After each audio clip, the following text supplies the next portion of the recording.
Bahillik, içgaralık, hasadet, bir nefer ösünni şoň ayagyndan asylacak bolmak adamy imanlan alyp galýan ha. Ulqan wurrun Ebu Cehil näçe de gaýdypdyr.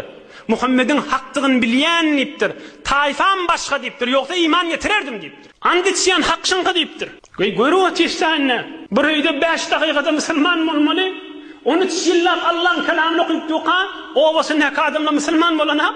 La havle ve la kuvvete illa billahil aliyyil azim. İçgaralyk, bahillik adamy imandan alqalyan. Ondan şirim mel'un şeytan näme diýipdir. Ey musulman dersal, ey hajaga dersal, ey jawan dost dersal, ey ayallygan dersal. Şu şeytan lain näme diýipdir.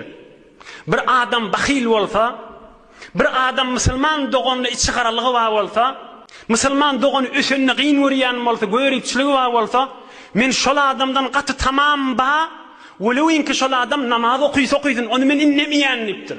Arada tutsun onu innemeýän diýipdir. Näme diýip? Şol bahilçiligi bir gün şonu ýykjagyny bilýän diýipdir. Şol bahilçiligi etýän ibadatlaryny aýyryp, etýän ibadatlaryň iýälligini bilýän na diýipdir. Bir adam namazyny okuysa diýipdir. Aradasyny tutsun diýipdir. Men şeytan eger şol adam bahil bolsa, şondan tamam ba diýipdir. Göwermeýän şonu diýipdir. Onu bir gün ýykarny diýen diýipdir. Şu bahilçilik şonu ýykjagyny bilýän diýipdir. Oglun kepmäýşi, al kepmäýşi, gulukdan saltdy bu gulukdan çykarmaly görünmäýşi. Gulukdan saltdy, gulukdan çykarmaly görünä däl. Allah Taala Kudret kelamyny aýdýa, sen wagt et, fe inne zikra tenfa'ul mu'minin. Wagt diýanyň musulman bolsa ötür, musulman bolsa peýda berer diýipdir Hudaý Taala. Şonu ýet bilen özüme bu musulman dogalama wagt bolsun diýip aýtdym. Hudaý eserin versin inşallah.